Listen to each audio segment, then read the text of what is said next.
What's up guys, Perry from Rockville here, and today I'm going to show you how to set up your wireless DMX controller to your Best Strip 60 lights. To demonstrate, I have my wireless DMX controller here that I'm going to pair to my lights. So first we have to activate wireless DMX mode, which we can do on the back of the lights with the wireless DMX switch. After you do that, you'll see the wireless DMX code light come up on the top of your lights, which we're going to get back to in just a sec. Next, we'll want to turn on our wireless DMX controller with the power switch.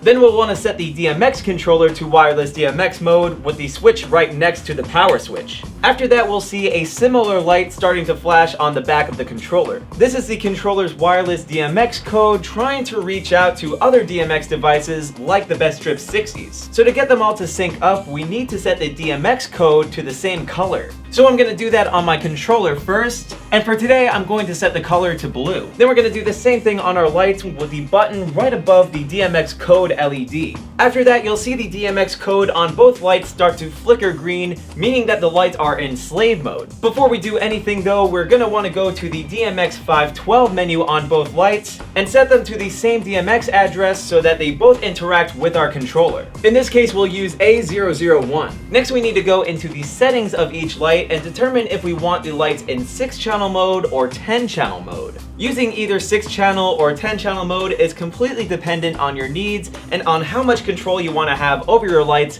with your DMX controller. 6-channel mode allows you to control each of the base colors of your light, while 10-channel mode allows you to control the base colors along with the other features of your light. So for today's example, we're going to set each light to 10-channel mode. After that, we'll go to our controller and select scanner 1, and now we can go through each fader of our DMX controller and see what it does to our lights. Starting with fader 1 here, this will act as our master fader for faders 2 through 8. So in this case, we'll want to raise it all the way up. Next to that, we have fader 2, which allows us to control the red LEDs. So if I start to raise that, you'll see the red LEDs start to come through our lights here. And we can control the intensity of our LEDs depending on where we leave the fader. So for example, it's set to the middle here, so they're not as intense. And if I raise them all the way up, you'll see that they become more intense. And if I lower it, they start to become less intense. Moving on, we have fader 3 that allows us to control the green LEDs. Fader 4 allows us to control the blue LEDs. Fader 5 lets us control the white LEDs.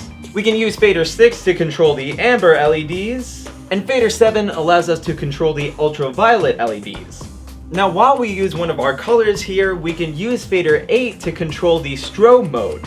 And these same intensity rules apply here, so the higher you have fader 8 set, the higher intensity the strobe is. Now fader 9 will control all of the different modes available through your lights. Now depending on where you leave fader 9, it will correspond with this number here on your DMX controller, and depending on the range you set it at, it will activate that certain mode. So for example, if I set my fader anywhere from 151 to 200, it will activate the color fade mode. We made a cheat sheet for fader 9, which you can see right here.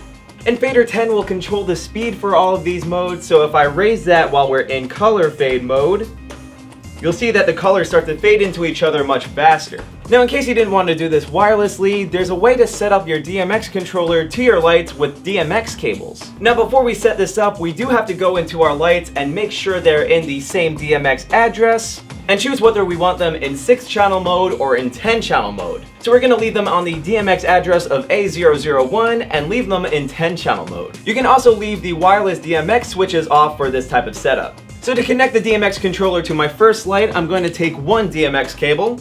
I'm going to take one DMX cable and plug it into the DMX out on my controller. Then I'm going to take the other end and plug it into the DMX in on my first light. And to link my first light to the second light, I'll take one more DMX cable, plug the male end into the DMX out on my first light, then plug the other end into the DMX in on my second light. And you can repeat this part of the process for however many lights you want to have set up. Just like in the last setup, we're going to want to make sure that scanner 1 is activated. And to test out if it works, we'll raise the master fader and raise fader 2. And now you should see the red LEDs coming through our lights. So hopefully this showed you guys how easy it is to set up your wireless DMX controller to your Best Strip 60s. But of course, if you have any questions, comments, or concerns, feel free to reach out to our customer support team through phone or email. As always, I'm Perry from Rockville, and we'll see you guys next time.